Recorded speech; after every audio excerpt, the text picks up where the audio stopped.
In watching the 31st Summer Olympics over the past couple of days, no doubt memories of Mary Lou Retton, Flo Jo, or even Mark Spitz have come to mind, but just imagine the names flashing through Roy Carter's memory. He's an Ozarks veteran and one of maybe a handful of people in the world today who witnessed the 10th Olympiad in person 84 years ago. Yeah, so rich people in Montecito. Inside a quiet South Springfield home lives a sea dog. I was a choir boy back those days, too.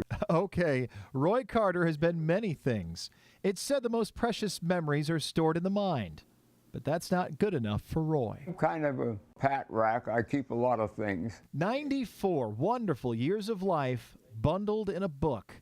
The brave young boy who conquered the Great Depression. The unyielding sailor who served aboard an LST for 23 months in World War II. Actually, it's called landing ship tank.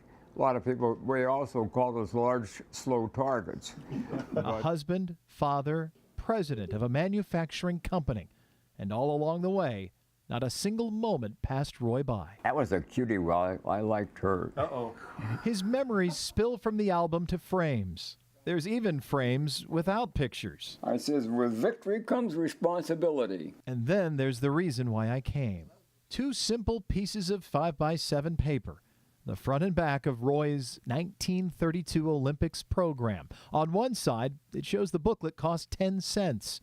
On the other, it's priceless. I had my program, and so they signed the back of the program, which was a blank page. And so that's how I wound up getting most of the athletes. When Roy was 10, he attended the Summer Olympics with a friend who had passes to get him under the stands to the bowels of the LA Coliseum. So I was down there where all the athletes had to come through and had access to them. And being a young boy, they didn't want to turn me down, so I managed to get a lot of the autographs from them. Babe Didrikson. Yep. Yeah, athletics. So she went by Babe then instead of Mildred. On August 7th, 1932, Roy saw a woman ahead of her time, Babe Didrikson, win 2 gold and a silver. Even at that time, I realized it was a significant event. On that same day, just above Babe's autograph, another pioneer woman. This is Amelia Earhart, the pilot who 5 years later would vanish. She had a very distinctive handwriting. It's pretty.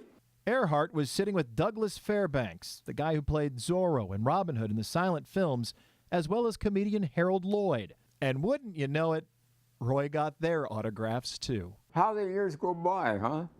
Blessed life, though. Oh, yeah. Yeah, it's been a darn good life, believe me. What we only know in black and white photos and film, these eyes lived in vivid color. And while Roy is quick to recall the names and stats from the day, some moments are lost in time. The electricity, what was that like? I wish I really knew. Oh, okay. After 84 years, I think I'd be inventing something if I tried to tell you what it was. There's a common thread in Roy's life. It stitches the boy from the Depression at the Olympics to the sailor, to the retired gentleman of 94 who's battled terminal cancer for 5 years. And it creates an undying love for this flag, the same one he cheered for in 1932, defended in World War II, and will root for again this week.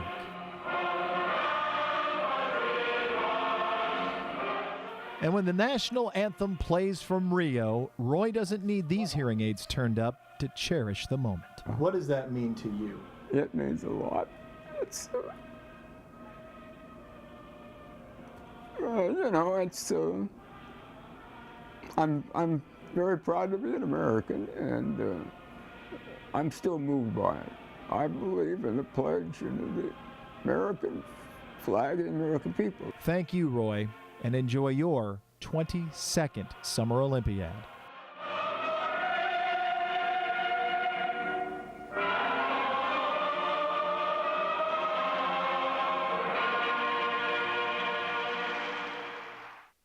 And Roy says nothing has really changed in the Olympics over the years. He says it seems like it's the exact same competition. But when asked about living a full and happy life, Mr. Carter says after reading Socrates was poisoned for giving advice, he made it a point not to give any. But he did add that you just have to enjoy life.